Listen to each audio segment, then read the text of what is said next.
Bugün bir motosiklet tanıtımı yapmayacağız. Bugün 200.000 kilometreye yaklaşmış bir motosiklet hayatını dinleyeceğiz. Suzuki Volusia'dan Harley Davidson Viro'da, BMW ve GS'lerden Sahra Çölü'ne uzanan bir hikaye. Ama asıl soru şu, motosiklet insana sadece yol mu yaptırır yoksa hayat görüşünü de değiştirir mi? Dostlar sonuna kadar izleyin. Ya şu karışık gündemde, ne bileyim şu bazen böyle canımızı sıkan günlerde içinizi açacak bir sohbetle buradayız. Hem de içinizi açacak bu güzel makineyle. Peki bu sohbeti kimle yapacağız? 68 yaşındaki o gencecik ruhuyla Fikret abimizle yapacağız. Sevgili dostlar, bu canavarı hala içinde o gencecik ruhuyla yaşatan Fikret abi. Fikret abicim gel istersen. Evet. Merhaba. Merhabalar, hoş geldin. Önce bir şeyi düzelteyim. 67 yıl 3 ay. Özür dilerim sevgili dostlar. 67 yıl 3 ay 5. Tamam.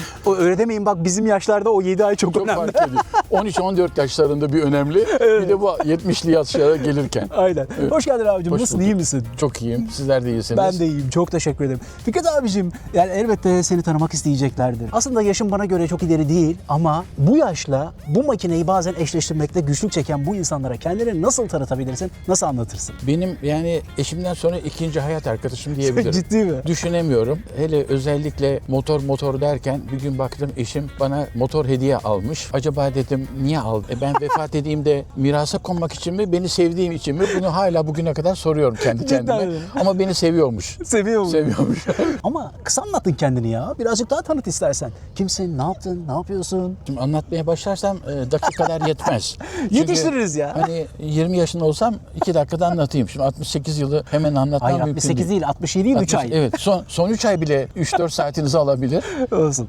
Ben işte 2000'li yıllarda Fethiye'de yamaç paraşütü yapınca 40 dakika havada kalınca tandemde uçmak çok hoşuma gitti. Her gün uçamayacağımı düşündüğüm için bana daha önce bir arkadaşın arkasına da binmiştim. Kiralamıştım birkaç kez. Uçan halı zevkini alabilmek için motora binmem gerektiğini düşündüm. Gerçekten motor bana bir uçan halının zevkini veriyor, yaşatıyor. Yani bu tanımlamana kesinlikle katılıyorum. Hakikaten ben de motosikletin üzerinde yani o uçan halı hissini yaşıyorum. Peki maceran nasıl başladı bu arada motosikletle? Dediğim gibi bir gün dedi ki Suzuki Göztepe'ye gidersen bir şey göreceksin dedi eşim, sevgili eşim. Gittiğimde orada bir tane 800 Voluzia hediye almış bana. İnanamadım. Suzuki Voluzia ile başladı. Evet 800. İnsanlar önce motor hayranları önce o karpuz farlara hayran oluyor. Yani riding'e değil, sürmeye değil de motorun şekline aşık oluyorlar. Ben de ona aşık olmuştum.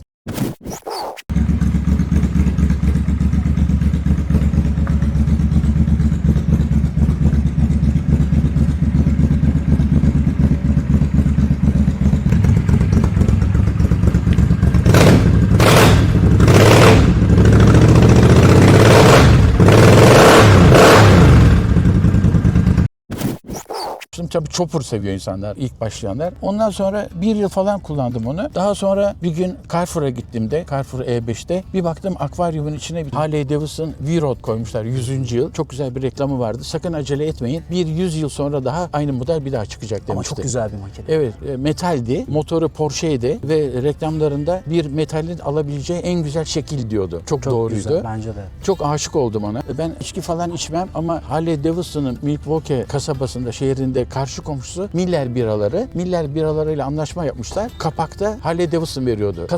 Kasalarca bira aldım evime. Bütün arkadaşlara gelin için dedim bedava benden. Siz içmiyorsunuz ama. Evet, kapaklarıma saklıyorum. Yani çok arkadaşıma evde Miller birası verdim. Bana çıkmadı. Sanıyorum Erzincan'da, Elazığ'da bir hoca öğretmene çıktı. Ben tabii kafama takmıştım. Gittim Ortaköy, o zaman Ortaköy'de Harley Davidson ve kendime bir Harley Davidson 100. yıl modeli aldım. Ne kadar kullandınız bu arada? Onu 25.000 kilometre kullandım ve tabii Onun deposu küçük değil miydi ya? Yanlış mı hatırlıyorum? çok küçük ve egzoz boruları da ayağımın dibinden geçiyor. Çok ders aldım ben Harley Davidson ve Honda'dan. Ve bu arada seneyi de söyleyelim ki bağlantı tam 2003 yılı. 2003. Zaten 1903'te kurulmuş. 2003 100. yılıydı. Aynen. Ondan sonra Honda'dan, BMW'den bütün kurslara gittim. Bütün hocalar diyor ki 2 ayağınızla motoru sıkıştırın. Dedim hocam nasıl sıkıştırayım? Boru geçiyor yanımdan. Tabii yanıyor. Evet, ben 365 gün motora çizmeyle bindim. Çizmeler eridi. Ya, o tabii. derece. önce çok severek kullandım. Çok severek kullandım ama İstanbul'dan Edirne'ye gidemiyordu. Çünkü yetmiyordu benzin. Her seferinde otoyoldan çıkmak zorundaydım. Çok Bir küçük bir keresinde deposu. Yunanistan'a gittiğimde Korfu Adası'na orada BMW'ciler etrafımı sardılar. Dediler ki İngilizce olarak buraya gelesiye kadar çok işkence çektin mi dediler. Doğru. Çok ağrıma gitti bu yani. Çünkü anladım ki BMW başka bir şey, Harley başka bir şey. Doğru. Yani o Harley Kalamış'a Fenerbahçe'ye gidip park edeceksin, binmeyeceksin. Her gelende diyeceksin ki bu benim motor. Ya. Yani her gittiğimiz yerde gerçekten arkadaşımın BMW'si vardı. Bütün herkes hele 2003 yılı, 2004, 2005 yıllarında bütün yabancılar, Türkler herkes benim motorun başına toplanıp fotoğraf çekerdi. Ama çok ilgi çekici. Kimse çok BMW'de güzel. çekmezdi yani. O bir gerçekten tekerlekli bir mobilyaymış. Aynen.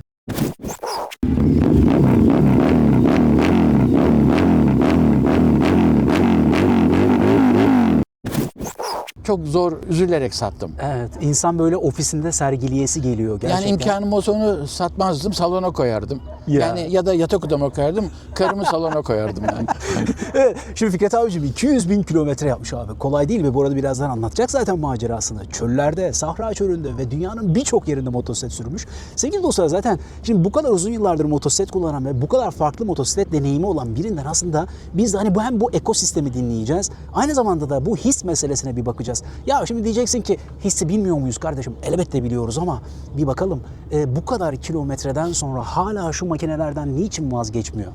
Evet Fikret abicim neden vazgeçmedin peki? Bu arada Harley'den sonraki makinen neydi? Sonra neden vazgeçmedin sorusuna Harley'le da çok bağlarız. turlara katılıyordum. Maalesef o yıllarda Ortaköy'deki servis çok iyi değildi.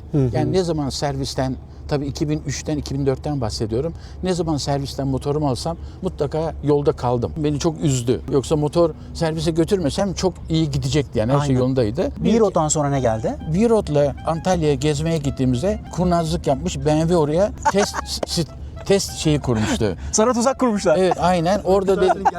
Evet ve dedim ki verin şunu dedim. O zaman şunu gördüm. Tabii başka Harley Davidson modeli belki daha sempatik olabilirdi. Benimki tamamen göze hitap eden bir motordu. Porsche yapmış motorundu. Hatta hiç unutmam Schumacher 7 tane Virot almıştı. Çok iyi hatırlıyorum. Evine gelen arkadaşlarına paylaşırlarmış Virot'u. Hepsi beraber dolaşmaya çıkarlarmış. Çok keyifli. Yani çok özel bir motordu. Benim kullanma şansım olmadı ama çok isterdim. Yani tekerlekleri olan bir mobilyaydı. Aynen. Aslında kullanman gerekmez. Onun üzerinde görmen yetiyor. Doğru, Yani bazı doğru. şeyleri seyretmek güzel. Doğru. Orada test sürüşü yaptım. BMW ile. BMW ile o zaman gördüm. Bindiğim Harley havaalanlarında yürüyen yol gibiydi. Yürüyordu. Ama BMW'ye bindiğim zaman biraz da yükselince Jeep gibi, SUV gibi diyelim.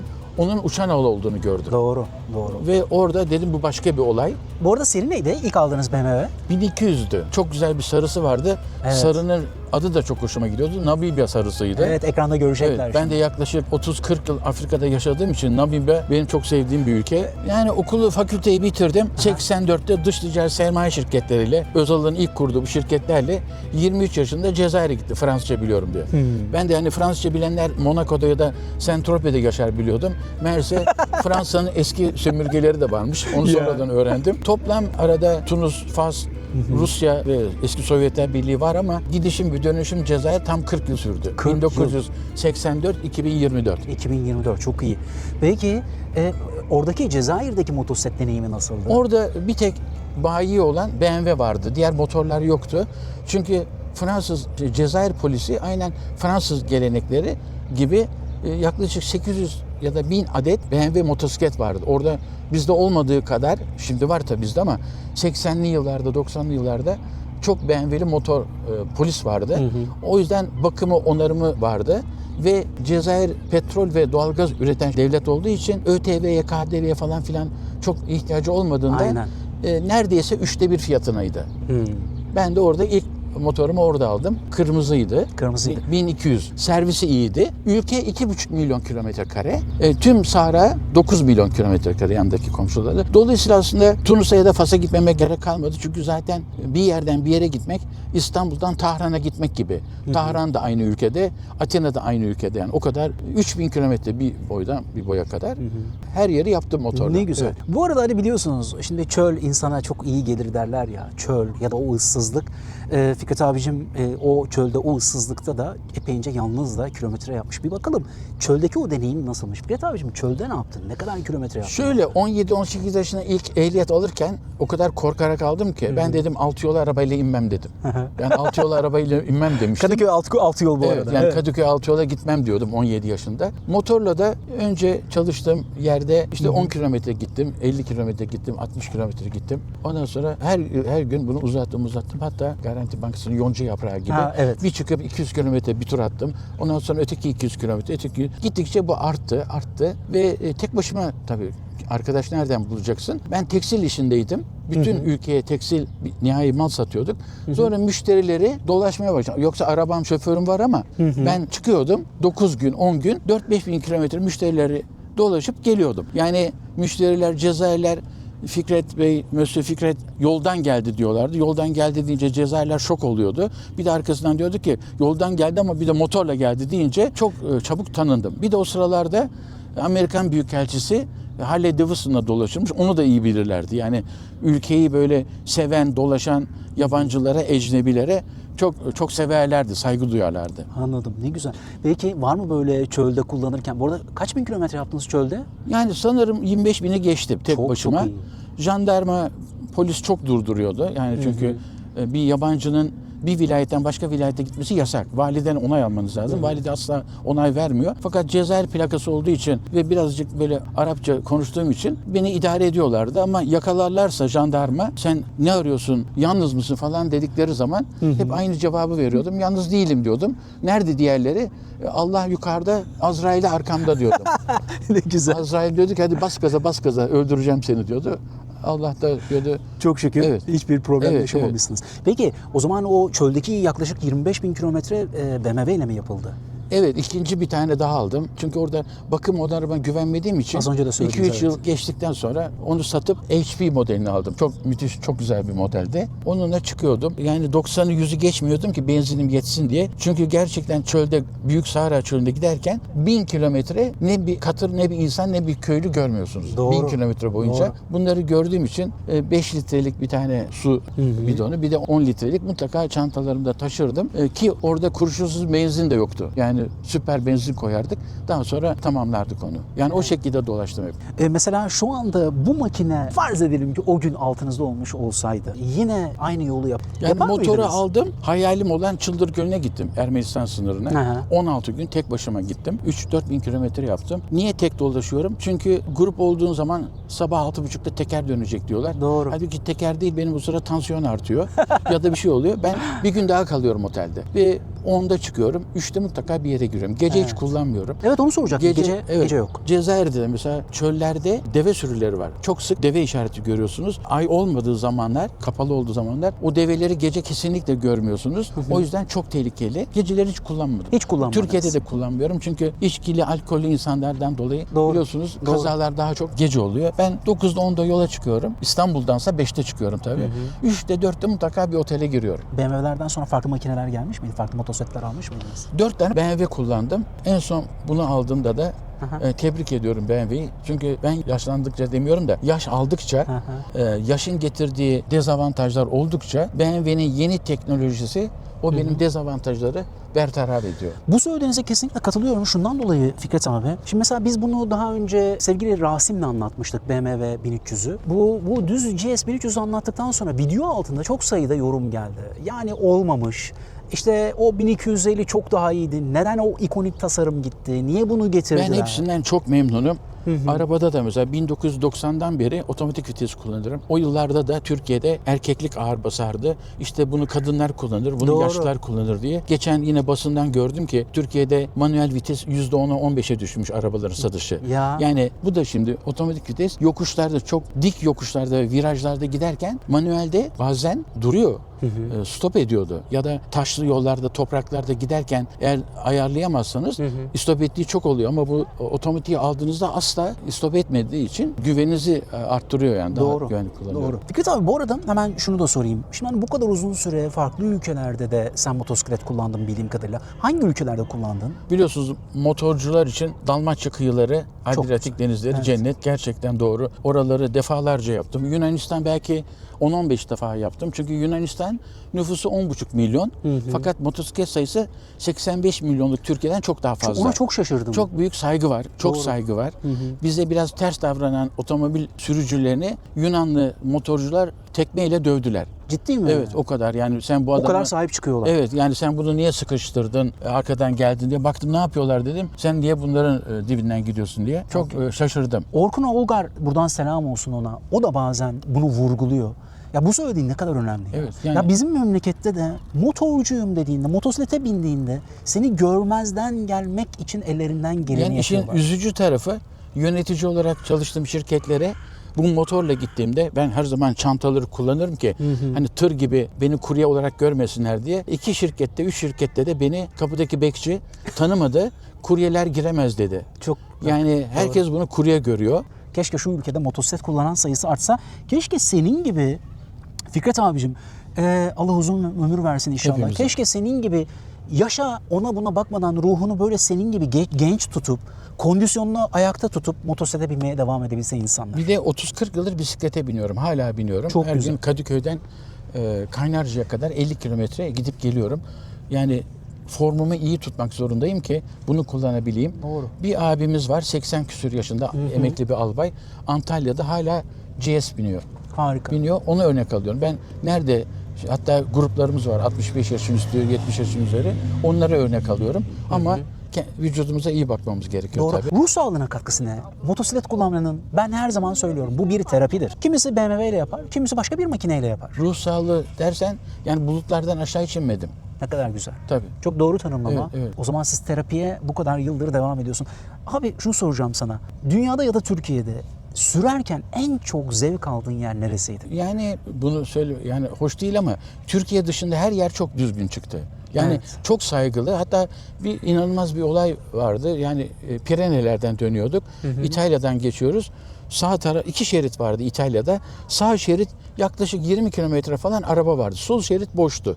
Biz de korkumuzdan sağ şeritten gidiyorduk. Sol şerit bomboştu. Ondan sonra dedim ki 3 kişiydik. 3 ayrı motor. Dedim ya sol şeride girelim. Hani eğer ileride dönüş yalnızsa ileriden U dönüş yaparız geliriz. Gittik binlerce araba geçtik. Meğerse o sağdaki bütün araçlar Venedik'e dönecekmiş. Bir Allah'ın kulu Ya. yola çıkmadı. Çok üzülüyorum. Yani, ya. biz de zaten Milano'ya devam edecektik. Hiçbir sorun yoktu. Akıllılık yapıp Evet. bir öne geçebilirdi. Bir de biz Roro gemisiyle gidip geliyorduk bazen. Aynı yolları bir daha yapmamak için. Bir kere yine kuzeyden Trieste'ye gelirken bir tane Türk tırı gördüm. Meğerse o Roro'ya gidiyormuş, ben bilmiyordum. Baktım Türk plakası. Biz 3 motor ona başladık korna çalmaya. Orada Alaturkalık başladı. O bize çalıyor, biz ona çalıyoruz. Sonra bir baktık bir kamyon daha, bir kamyon daha, bir kamyon daha. Trieste'ye gidesiye kadar kamyonlar bize, biz onlara. Yani birden Türkiye'ye döndü orası. Konuşmaya başladık. Tabii İtalyanlar falan şaşırdı. Yani hatta şöyle söyleyeyim, İtalya'da ki arkadaşlar 55 doğumlu, 59 doğumluyuz falan. Günde 1000 kilometre kullanıyorduk. Ya. Türkiye'de 1000 kilometre kullanamazsın. Doğru. Yani doğru. biz yoruluyorduk da motoru durduruyorduk. Aynen. Burada ben aman diyorum 300'ü 400'ü geçme. Çünkü bir kere bir sertifika vardı. Günde 1000 kilometre yaparsanız o sertifikayı veriyorlardı.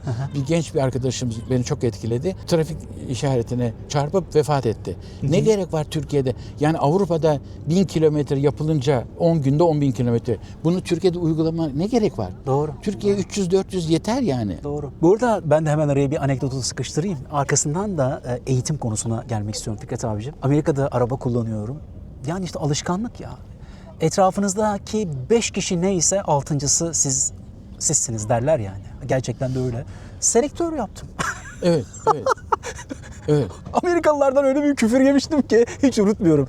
Yani alışkanlıklarımızı da ister istemez bazen böyle taşıyoruz çünkü toplumun içerisinde... Selektör deyince Almanya'da bir kere öyle selektör yaptım.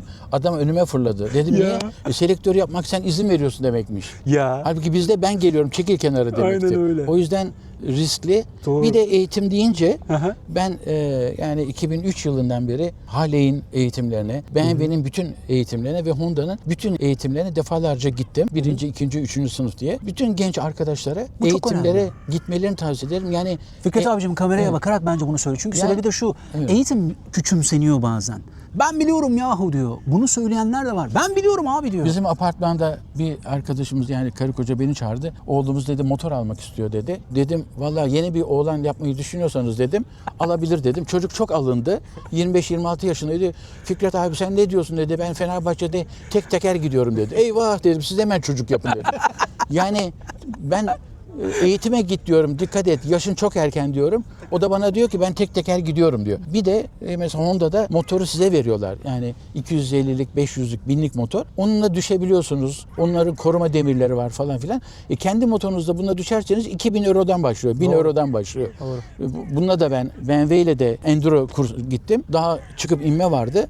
Dedim bana ısrar etmeyin, ben çıkarım çıkmam. Çünkü düşenler lambayı kırıyorlardı, aynayı kırıyorlardı. Ben dedim göreyim. Ayakta kullanıyorsunuz, işte gazları biraz şeklini değiştiriyorsunuz falan. Yani hala gidiyorum ve kurslara gitmek için ehliyet almanız gerekmiyor. Şimdiden gidip kurslara gidebilirsiniz. Sonra kendinizi yetiştirmeniz lazım. Dışarısı çok tehlikeli. Bence de. BMW deyince aklımıza biraz sınıfsallık geliyor. Arabalar için Mercedes biraz sınıfsal. Peki motosiklette bunu yaşıyor musun? Yani sen bunun sosyolojik sınıfsal kısmına nasıl bakıyorsun? Ben uçakla da çok ilgilendim. Uçak kurslarına baktım. Ondan sonra fakat İngilizce bilmeme rağmen onun çok kalın kitabını görünce ben dedim mutlaka uçakla düşerim. Dedim uçak bana göre değil dedim. Bayağı ciddi ilgilendim kurs alayım diye. Sonra yelkeni, tekneleri merak ediyordum. Katıldım. Muhaberat zabiti, telsizli, yani 12 metrenin üstü teknelerde muhaberat zabiti ve kaptan ehliyeti aldım. Çok kurslara gittim, arkadaşların teknelerine bindim, tekne kiraladık. Fakat zaten yıllar boyunca yalnız yaşadığım için tüm dünyada teknede de yalnızlık vardı. Arkadaşlara gel diyeceksin, git diyeceksin falan filan. Yalnızlık istemedim. Ama bununla kimse böyle buna bir Mercedes, Jaguar gibi bakmıyor. Nereye gidersem gideyim, Cezayir'de, Avrupa'da. Gidiyorum, benzinci geliyor, sohbet ediyor. Köylü geliyor, sohbet ediyor. Abi ben de diyor işte küçükken köpek ısırdı, bıraktım diyor. Bende o vardı, bende Java vardı. Herkesle sohbet ediyorsun yani. Çok önemli. Herkes yanaşıyor bir kere, konuşuyor. Halbuki eğer lüks bir arabaya binersen ondan sonra adam yani daha fazla bahşiş almak için sana suni olarak sahte yanaşıyor. Onu gördüm. Motorla yani BMW diye ya da Harley Davidson, hayır. Hepsi yaklaşıyor. Çok güzel motor abi diyor. Ona ama fiyatları soruyorlardı. Ben de internete girin diyordum. Hatta yani V-Road'u kullanırken o kadar çok soruyorlardı ki ben de şöyle bir yalan söylüyordum. 3. elde 10.000 aldım falan.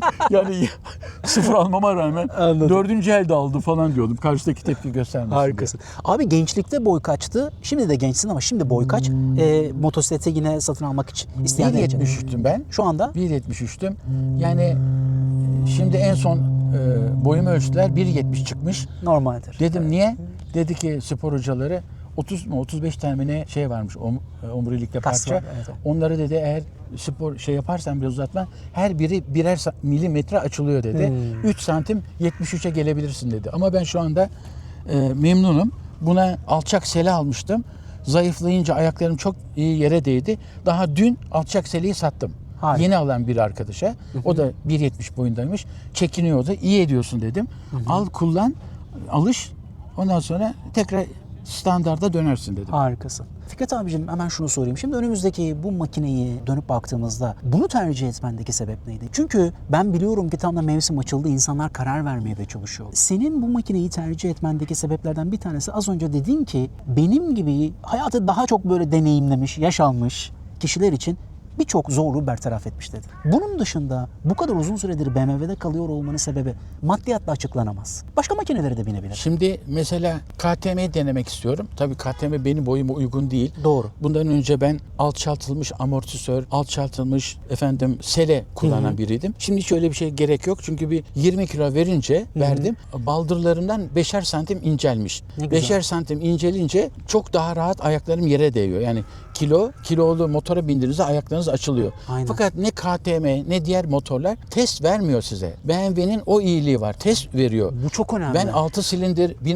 1600 de verdiler bana. Kullandım. Yarım gün kullandım. Hatta bazen daha fazla veriyorlar. Dedim ki bu Türkiye'ye göre değil, hani Amerika yollarına göre falan. Defalarca test sürüşü yaptım. Ama ne KTM ne başka markalar vermiyor. Vermeyince ben arkadaşlarına motor alınmaz. Bu bence çok önemli. Belki başka bir tamam KTM KTM bana göre biraz daha sert kalabilir ama test sürüşü çok önemli. Doğru. Bu söylediği, Fikret abinin söylediği çok önemli. Bakın biz de sevgili dostlar içerik oluşturmaya çalışıyoruz. Bakın biz de motosiklete ulaşmaya çalışıyoruz. Ulaşamıyoruz. Yok. Gerçekten ulaşamıyoruz. Şimdi servet değerine gelmiş bu makineleri de herkes de size vermiyor. Yani bir de böyle bir gerçek var. Buradan markalara duyurulur. Ola ki dinliyorlarsa sevgili dostlar. Bence test sürüşleri çok kıymetli ve çok önemli. Deneyim üretmemiz lazım. O şahsi deneyimi ürettiğinde belki de Fikret abi KTM'de kalacak. Harley ile Antalya'ya gittiğimizde o otele eğer BMW kamp kurmasaydı Doğru. ben bugün hala Harley'de devam ediyordum. Bak çok önemli. Herkese verdiler motoru. Herkes kullandı ve ben orada karar verdim. Doğru. Şimdi 1300 almayı düşünenlere bir önerim var mı Fikret abicim? Bugünlerde bu makineye karar vermeye çalışanlar var. Yani ben hiç eleştirmeyeceğim. Hiçbir şey eleştirmeyeceğim. Çünkü bu işin uzmanları çiziyorlar, yapıyorlar. Ben lamba konusunda, far konusunda uzman değilim. Çanta konusunda uzman değilim. Ben bir kullanıcıyım. En aşağı 250 bin kilometre yapmış olmalıyım. Çok yüksek bir kilometre. Yani bu da dediğim gibi geçen aldım, alır almaz 1000 kilometre bitirdikten sonra Çıldır Gölü'ne gittim. 3-4 bin kilometre tek başıma. İyi, yani bitti, Türkiye bitti orada. Doğru. Çıldır Gölü'nde etrafında da dolaştım. Geldim. Şimdi Allah izin verirse Siirt, Van oralara tek başıma yine gideceğim. Keşke birlikte gidebilsek ya Fikret abicim bana ya. farı yanlış mı, çantası eksik mi falan öyle bir şey yok yani. Bana yetiyor. Anladım. Biraz böyle hani kullanıcı deneyimine de dönüp baktığında çantalarım var. Şu var mesela, bu çok hoşuma gitti. O hem beyaz, ben hep onu kullanırım. Bu BMW'nin Motorrad'ın kendi çantası değil mi? Evet tabii. Bunun siyahı var daha büyük. Beyazı da Türkiye'de görünmek için, fark edilmek için. Bunu özellikle şehir içinde ya da az eşyam olduğunda bunu şey yapıyorum. Bu Buraya da da bir ışık koymuşsun. Evet. bisikletimden. Bunu da bazen şey zannediyorlar, kamera gibi yaklaşmıyorlar. Yaklaşanlar hemen ceza kesiyorum zaten. Onun fotoğrafını çekiyorum. Ciddi mi? Aynen, hiç acımam. Kör nokta işine yarıyor mu bu arada? Yarıyor ama ben yine %50 ona bırakıyorum. Yine hala Tabii, kendim garanti temkinli alıyorum. olmak Tabii. lazım. Anladım. Yani kimseye yanaşmıyorum. Uzakta duruyorum. Binmek istiyorum yani 70 yaşında da 75 yaşında da binmek istiyorum. 90, 100, 120. Bazen yokuş yukarı polis olmuyor biliyorsunuz. Çok uzun yokuş Genelde yukarıda. öyle. Orada 200'e kadar çıkıyorum. Anladım. Motor şey yapsın diye, çalışsın diye. Orada bir de 4-5 kamyon. Biliyorsunuz kamyonlar, otobüsler arka arkaya gidemezler normalde. Ama araba giremeyecek kadar yer yapış yapış gidiyorlar. Çok maalesef. Yollarda işte 5 kamyon falan görürsem o zaman 145 beygir orada işe yarıyor. Hemen basıyorsun. Tabii. 2 saniyede hepsini solluyorsun. Onun dışında 100-120'ye geçersen kontrolden çıkıyorsun. Yerde bir demir parçası, hayvan, şu bu falan. Zamanında bir köpeği ikiye böldüm, ölmedim yani. Ciddi mi? Tabii. Kaza yaptın mı bu arada Fikret Bir abicim? kere, Yani 250 bin kilometrede tek bir tane mi kaza Bir var? köpeği ortadan ikiye böldüm. Ondan sonra Harley Davidson Yurt dışında mı, burada mı? burada koruma devri kırıldı. Sonra üstüme baktım. Köpeğin bütün bağırsakları ve Değil kanı mi? üzerime. Hemen orada gişelere girdim. Gişelere girer girmez memurlar hemen... Abi hiç ne oldu ya aklıma demişlerdi. Hayır, hiç aklıma gelmedi.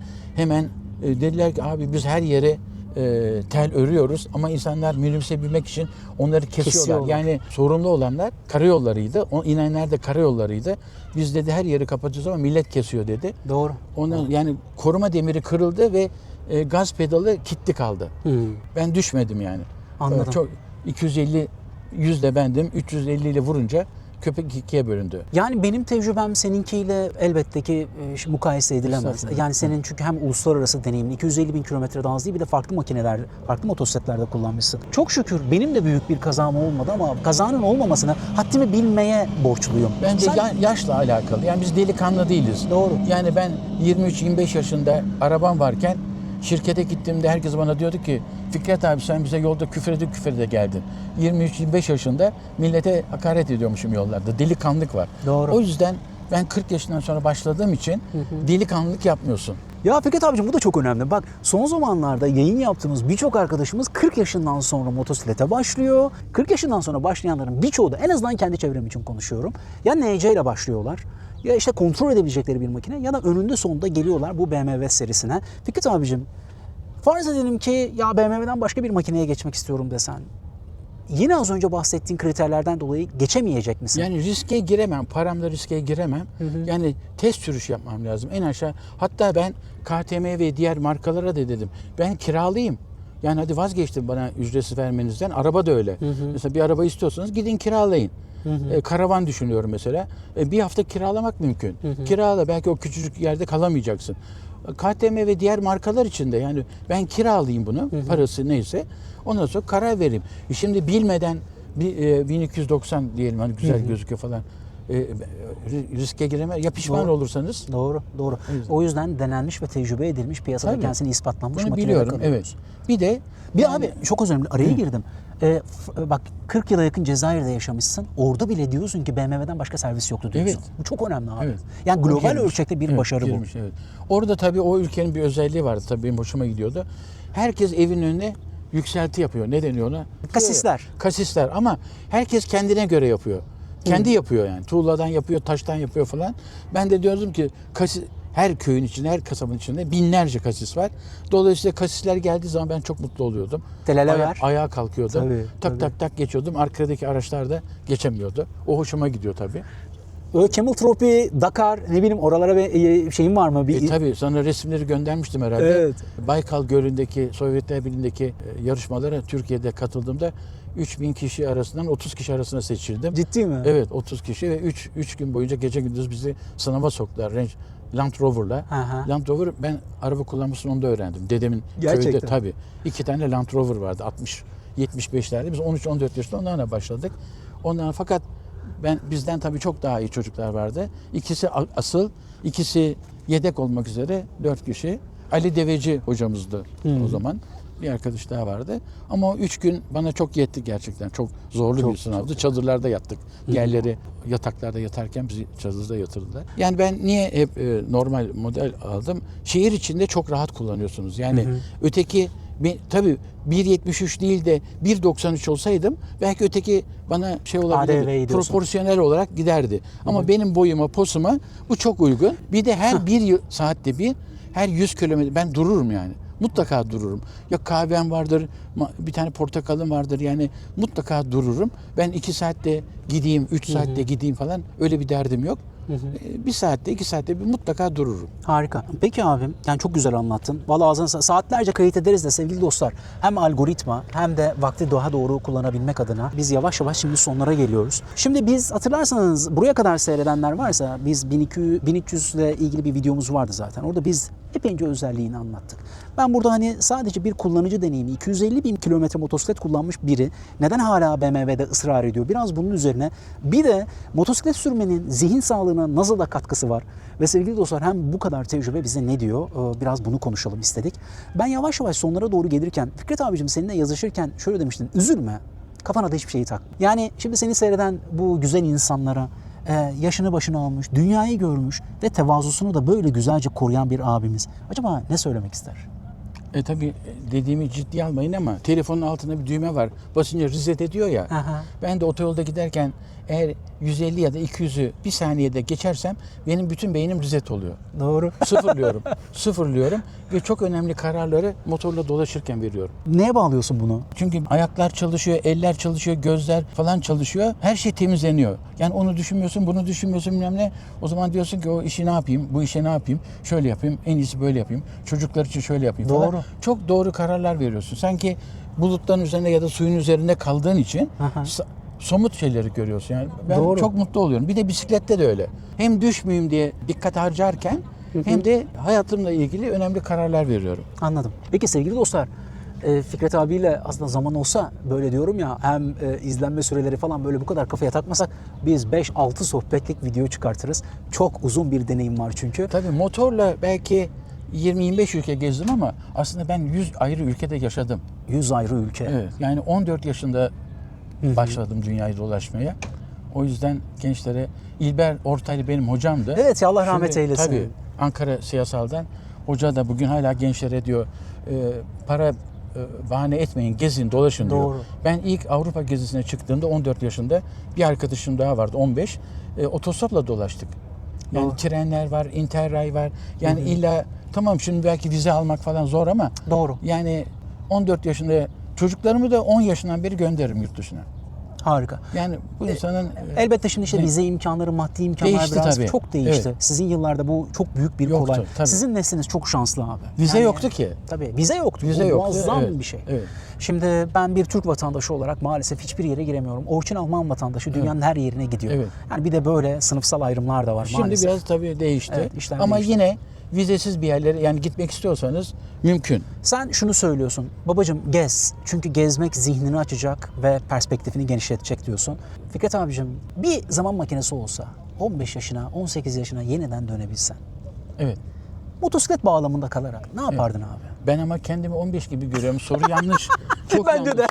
Yani bana sordukları zaman ben her seferinde 2026'dan 1959'u çıkararak yaşımı söylüyorum. Yoksa ben 17-18 yaşındayım. Yani Ablamız ne diyor peki? Yengemiz bu olaya nasıl bakıyor? Çünkü onun toleransı olmasa sen bu kadar... motora ben almazdım motor. Ki hediyeden de o. Hediye et. Beni çok destekledi o açıdan. Ne kadar güzel. Evet.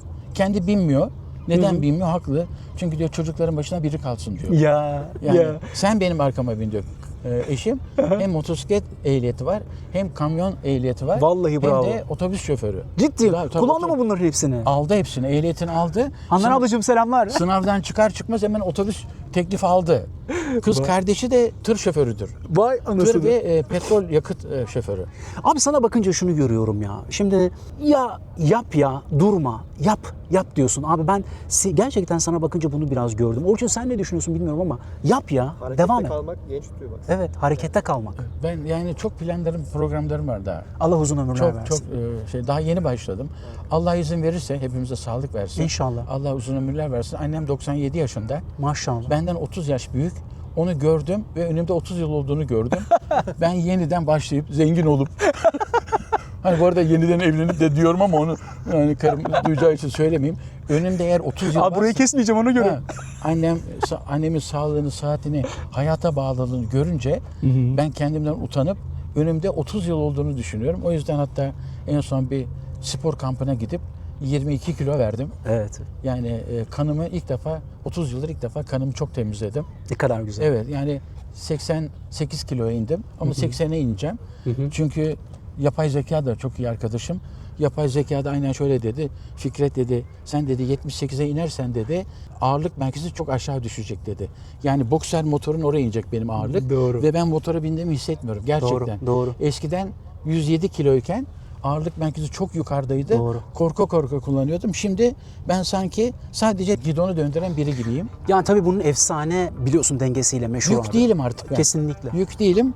Çantalar var. Yani ben sadece Motosiklet gidiyor ya. evet yani Gidiyor. 20 kilo. Bu beni öyle cesaretlendirdi ki bir 10 kilo daha vereceğim. Harikulade. Evet.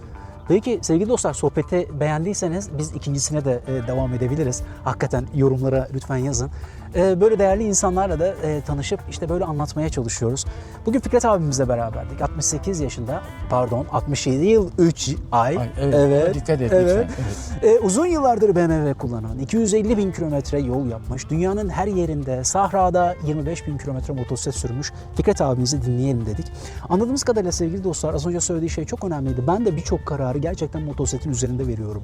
Çünkü motosiklet insanın zihnini ayakta tutuyor. Ben daha fazla şey söylemeyeyim. Sohbetimizde epeyce anlatmaya çalıştık. Bu makineyi seviyoruz. Bu seriyi seviyoruz ama bu biraz imkan meselesi. Bununla da ilgili bir video yapacağım sevgili dostlar. Hayalinizde bu makine var ama ulaşamıyorsunuz. Ulaşmanın aslında bazı yolları var. Bununla ilgili bir finansal planlama ve disipline ihtiyacımız var. Bununla da ilgili ayrı bir video yapacağım. Çünkü bu birikime ulaşabilmek insanı, bir erkeği özellikle çok motive ediyor. Bunu da ayrıca konuşacağız. Arabalarla hiç ilgim yok. Evet, ben olmasın da Hiçbir zaten. araba yok. Sadece Olmasın. 65 yaşından dolayı vapurlara, otobüslere bedava biniş kartım var. Onu kullanıyorum. Bir de motorum var yani. Peki Fikret abicim o zaman gel şöyle yavaş yavaş bitirelim. Vallahi fevkalade. Sevgili dostlar efendim R1300'ün Trophy'nin önünde şu güzel deneyimle beraber anlatmaya çalıştık. Fikret abicim senle kapatalım ya. Sen ne dersin? Nasıl kapatalım? Mutlaka kurslara gidin. Ehliyet almasanız bile bütün motosiklet kurslarına gidin ve bitirin. Ondan sonra karar verin. Onu söyleyeceğim. Eğitim çok önemli. Sakın ben yapıyorum, ben tek teker yaparım, ben çift teker öyle demeyin. Hız da çok tehlikeli. Hepinize sağlıklı, sıhhatli, neşeli, huzur dolu günler diliyorum. Harikasın abicim. Devamını isterseniz sevgili dostlar tekrar burada olacağız. O zaman kendinize iyi bakın. Efendim bu fevkalade İstanbul manzarasında selamlar, sevgiler.